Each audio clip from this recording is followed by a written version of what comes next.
Last time I said we were going to talk about Delilah, starting on Delilah, but there's another little instance that happens just before Delilah. Yes, and it turns out that I got this much of notes out of 3 verses. So I felt like we ought to probably not skip over that.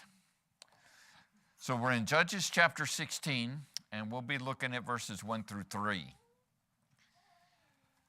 Judges chapter 16 and verse number 1. And like I said, for those of you taking notes, we'll just be looking down through verse number 3.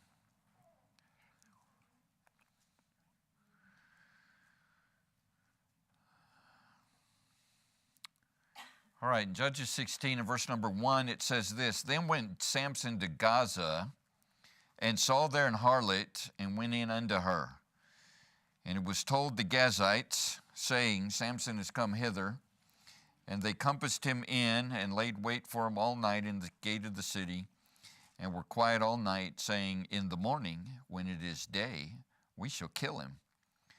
And Samson lay till midnight, and arose at midnight, took the doors of the gate of the city and the 2 posts, and went away with them, bar and all, and put them on his shoulders, and carried them up to the top of an hill that is before Hebron.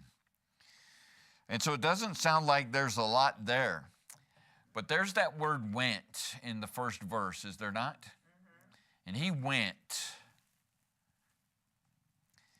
And that immediately made me think of Ephesians chapter number 6. He went, then went Samson to Gaza. All right, was Gaza a good place? Anytime Samson went to any place in Philistia, did it ever turn out good?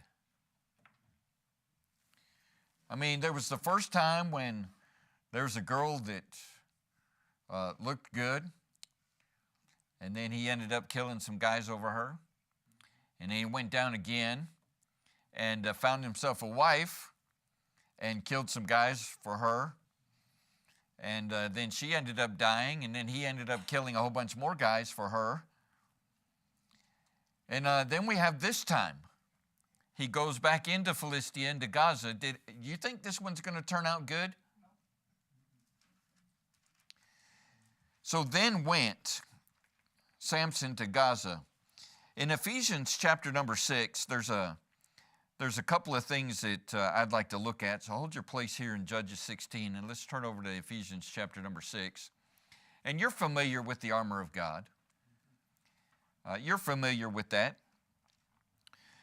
Do you think Samson was thinking right when he went to Gaza?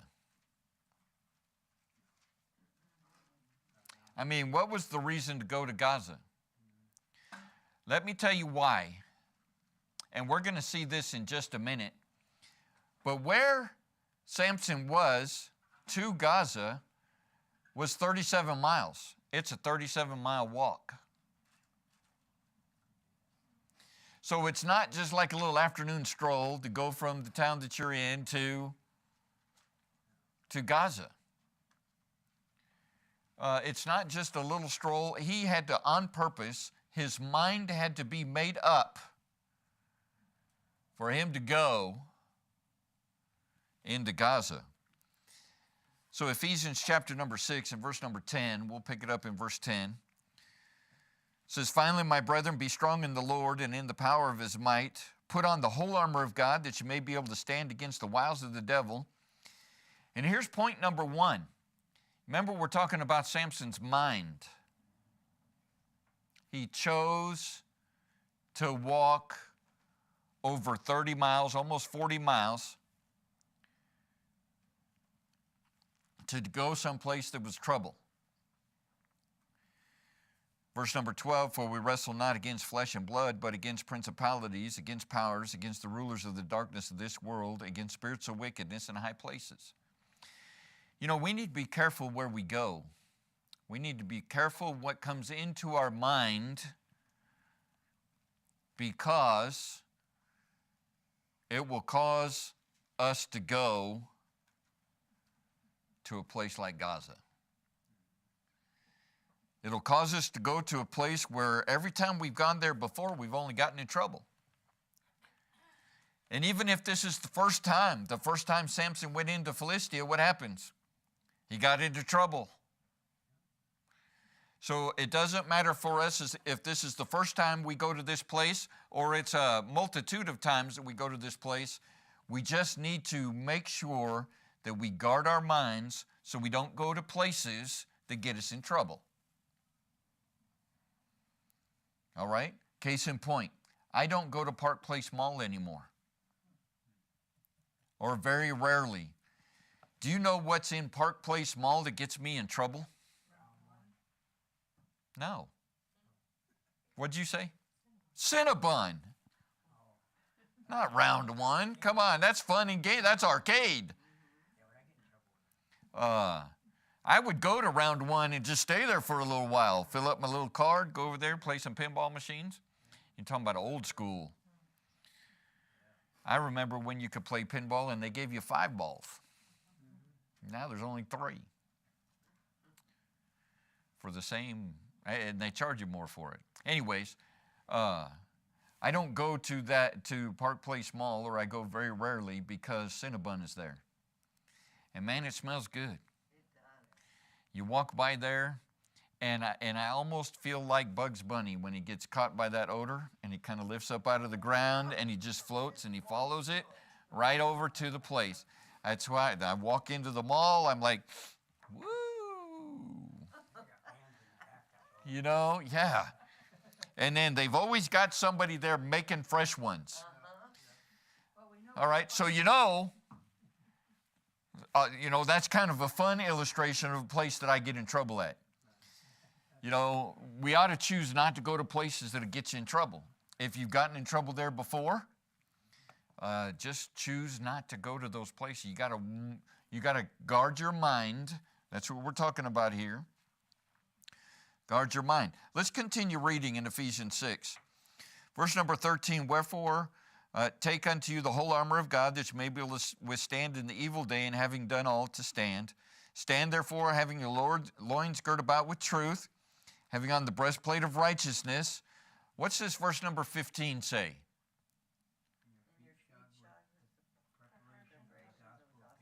Very good. And your feet shod with the preparation of the gospel of peace. We need to make sure that our feet are protected so they don't take us places that get us in trouble. Now, really, what controls our feet? Yeah, our minds and our hearts. You know, if I really want Cinnabon, you know what I'm getting? Cinnabon. I'm going to get Cinnabon. Well, if you ever come up missing, we know where to look. And if it's a fresh pan that's just come out, I'm like, give me the pan. Yeah, exactly. And a fork. But then, you know what I've just done? I've pretty much just killed myself. That's a dangerous place to go, is it not? Some of you going to a chocolate shop would be bad. But, you know, if we speak now seriously, going to bars, going to smoke shops, going to, those kind of places, we need to be careful. We need to be careful. We need to guard our minds to make sure that our feet don't take us to these places. So I got all of that. Go back to Judges chapter 16 from that word went. Then went Samson, and we could honestly put in there again to Philistia. And again, because this is not the first time that he's gone. As a matter of fact, and I mentioned this last time, if you look at the last verse in chapter number 15, it says he judged Israel 20 years. We've had a 20-year break. I mentioned this last week. So from the last thing that happened, the killing of the 1,000 Philistines with the jawbone of an ass. From that point to this point, 20 years have passed. 20 years, Samson was able to stay out of Philistia. And then he started thinking again, well, I remember when I used to go back to my old hunts. Remember when I was way back when? We used to go down to this place and get in trouble. And then, look again at verse number 1. Then went Samson to Gaza and saw there a what?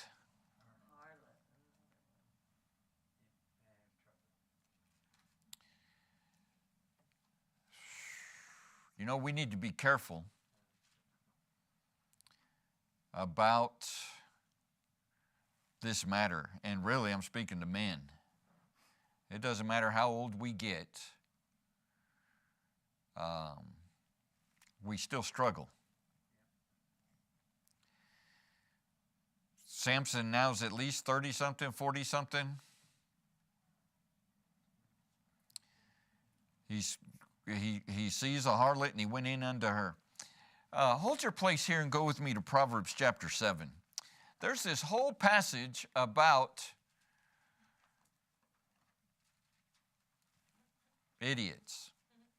about void of understanding men. And you know, in our culture today, it's everybody. It used to be that this was a problem with men, for men, but now it's not. It's a problem for everybody. You remember when we used to say, boy, that guy cusses like a sailor? You remember when sailors were men?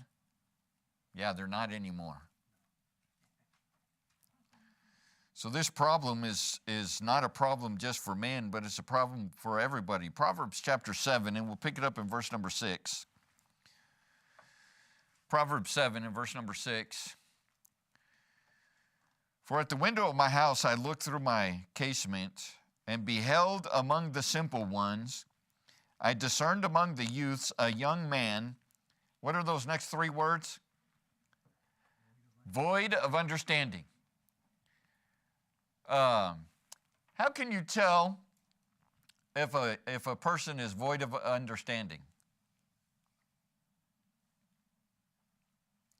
How can you tell?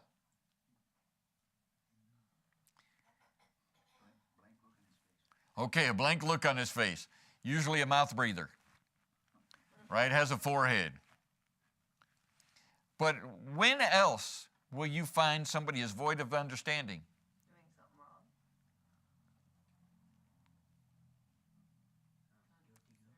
wrong. His actions. I'm sorry?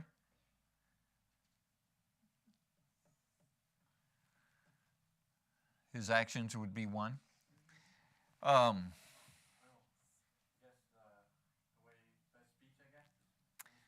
When he opens his mouth. When he opens his mouth. You know, I was looking at somebody and they looked like they were pretty intelligent until they opened their mouth. And that's actually a concept in the scriptures. It's better to hold thy peace or keep thy peace than it is to spill everything that's on your heart. That's the concept that the Bible has. But here we have this young man void of understanding. Verse number 8, passing through the street near her corner, and he went the way to her house in the twilight, in the evening, in the black and dark night. And behold, there met him a woman with the attire of an harlot and subtle heart. She is loud and stubborn. Her feet abide not in her house. Now, is she without, now in the streets, and lieth in wait at every corner? So she caught him and kissed him, and with an impudent face said unto him, I have peace offerings with me. This day have I paid my vows. Therefore came I forth to meet thee. Do you see the trap that's being laid? Diligently to seek thy face, and I found thee. I have decked my bed with coverings of tapestry, with carved works, with fine linen of Egypt. I have perfumed my bed with myrrhs and aloes and cinnamon. Come, let us take our fill of love until the morning. Let us solace ourselves with loves. For the good man is not at home. He is gone on a long journey. He hath taken a bag of money with him, and will come at the day appointed. With her much fair speech she caused him to yield. With the flattering of her lips she forced him. He goeth after her straightway. Look, how? As an ox goeth to the slaughter, or as a fool to the correction of the stocks, till a dart strike through his liver, as a bird hasteth to the snare, and knoweth not that it is for his life. Hearken unto me now, ye therefore, O ye children, and attend to the words of my mouth. Let not thine heart decline to her ways, go not astray in her paths. For she has cast down many wounded, yea, many strong men have been slain by her. Her house is the way to hell, going down to the chambers of death. You know, we really need to be careful about, and I'm gonna not say following after a harlot. I'm gonna say being void of understanding. You know, we spoke a couple of weeks ago on walking circumspectly, walking with your head on a swivel, knowing what your surroundings are, not just walking with your head down, getting from point A to point B, because you might find yourself in trouble. Let me illustrate that, but this was kind of in a good way. However, it could have come out really bad. There was a brother in our home church, and he was a soul winner. He had the gift of soul winning. He could go to anybody with a tract and just talk to them about the gospel at a moment's notice.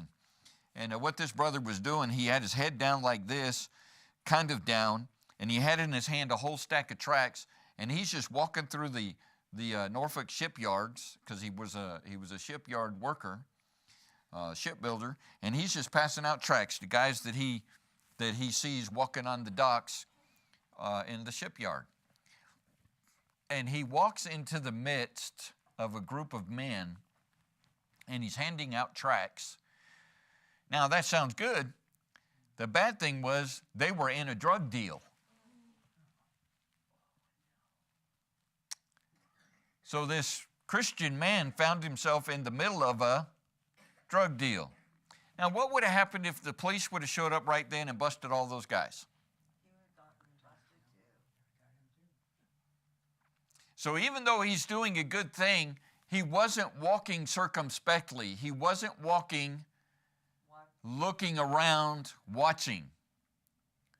And he ended up in the midst of a drug deal. Now, like I said, it was good and bad. The good was all of those druggies got a tract. And who knows? You know, there could be some time in the future where one of those guys got saved, serving the Lord, because this guy walked right in the midst of them. However, you know, the bad side was he either could have got busted, or one of them could have broke out a blade, cut him, shot him, something. And so we need to walk circumspectly. So I'm not going to focus on the word harlot here. I'm not going to focus on finding yourselves in that kind of situation. What I am going to focus on is, let's not be people void of understanding, not knowing where we're going, not knowing where we're going to end up. Because the end of that may be death, just like we read about here. We really need to be careful about where we go. And after I preached that message, after I read that verse a couple of weeks ago, and we were talking about, walking circumspectly and everything, I actually practiced what I preached. I know. I don't just stand up here and spew a bunch of things and expect you to do it, and I don't. I did. You know what I did? I went out and I was paying attention to my surroundings, and you know what I saw? People not walking circumspectly. I saw people walking across the street looking at their phones. I saw people walking down the sidewalk holding their phone like this, looking at their phone like this.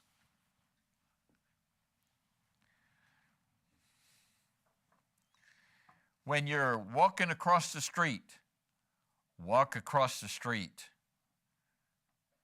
quickly and efficiently. Don't stroll. Don't saunter. Don't dilly-dally.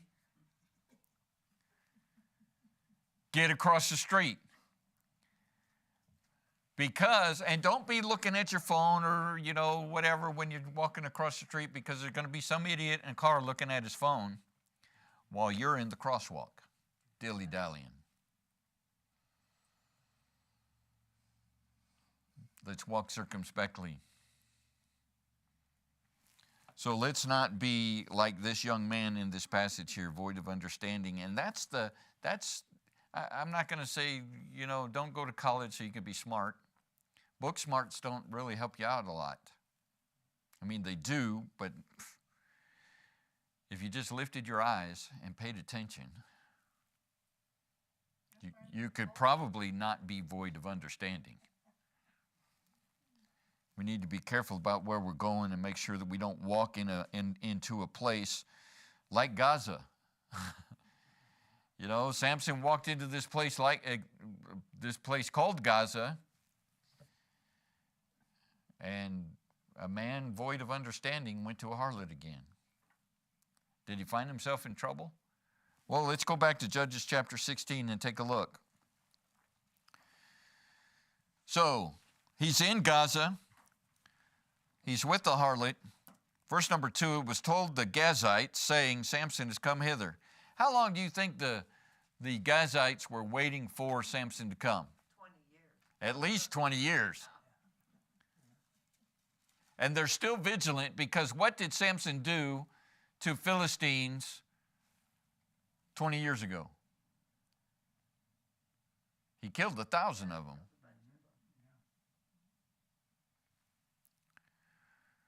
And so they were waiting for him even after all this time.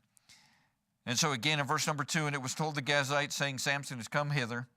And they compassed him in and laid wait for him all night in the gate of the city, and were quiet all the night, saying, in the morning, when it is day, we shall kill him. So what did Samson do? He laid until midnight. He didn't wait for daytime. He took the gate. But look how he took it. He arose at midnight, took the doors of the gate of the city and the 2 posts. Where were the posts? If you've ever dug a fence, fence posts go down. Way down. Right? And depending on the height of the gate, depends on the depth of the post. Have you guys ever tried to pull a post out of the ground? Yes, I have. Oh man, you gotta, yeah. And I want to hook a tie-down strap to my truck and have to yank it out. Yep. But pulling a post out of the ground is not a fun thing. And it doesn't say he soaked it for a little while and then, let it set and then soaked it for a little while longer to loosen up the ground. And it doesn't say that. Look what it says. He pulled those gate posts out of the ground. Took the doors of the gate and the 2 posts and went away with them, bar and all. How heavy would that bar be? I mean, all the movies that I've seen where there was a wooden gate, it was at least a 12 by 12 beam. And I've carried 12 by 12 beams when I worked over at Lowe's. I was able to carry a 6-foot by myself. But if it got any longer, I'm propping it on the ground, I'm getting a cart, I'm laying it on the cart, I'm rolling it on a cart because it's heavy. And I certainly wasn't carrying a gate and 2 posts along with this bar. And he put it upon his shoulders and carried them up to the top of an hill that is before Hebron. Hebron was 37 miles away from Gaza. So he's carrying this gate and the posts and the bar 37 miles. Let me get there. Holy cow. He ended up at the top of a hill. We say a hill. Gaza was at 127 feet above sea level. Hebron is 3,040. Where'd my number go? 41 feet above sea level. So, not just 37 miles, 3,000 feet up. 2,900 feet up. He carried this gate.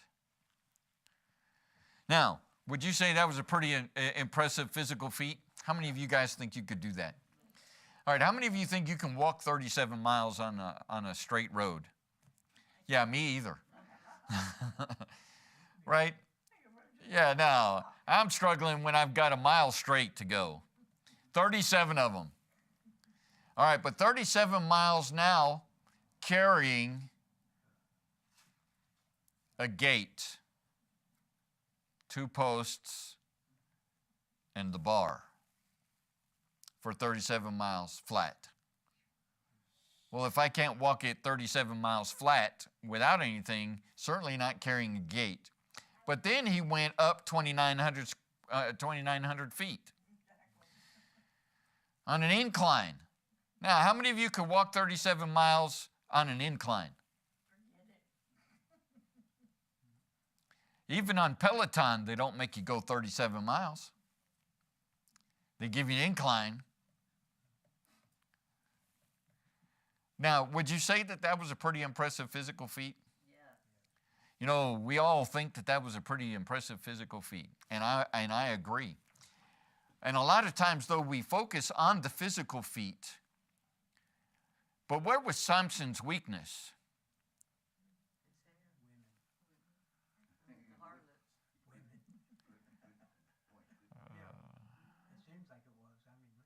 I would say his morality, which, all right, but not just women. What else did he have a problem with? Now, he took the Nazirite vow. No razor come to your head. You don't eat or drink of anything from the vine.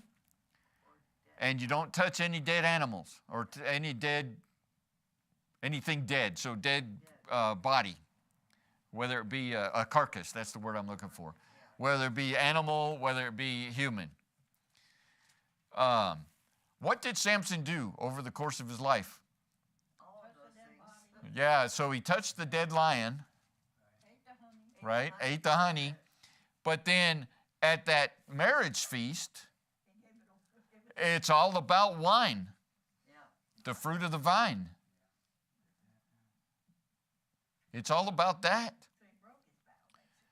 And then the other one was no razor. We're going to get to that in the next one. But do you think that Samson's morals were weak or strong? He was physically strong. There was no doubt about that. Walking 37 miles up a hill both ways in the snow carrying a gate. But morally, he was weak. Where does the Lord want us to be? Does he want us to necessarily be physically strong? Or does he really want us to be morally strong? The whole scriptures talks about morals. Reading the Word of God, obeying the Word of God, following the Word of God. By the way, that's morals. Where do we get morals from? Where do we know that thou shalt not kill? Where does that come from? Yeah, the scriptures. Where do we know where it says thou shalt not, what's another not that's there? Lie? Bear false witness? Steal? Commit adultery? Yeah. What was she doing? The harlot that we saw in Proverbs chapter. Yeah, wasn't the good man of the house gone?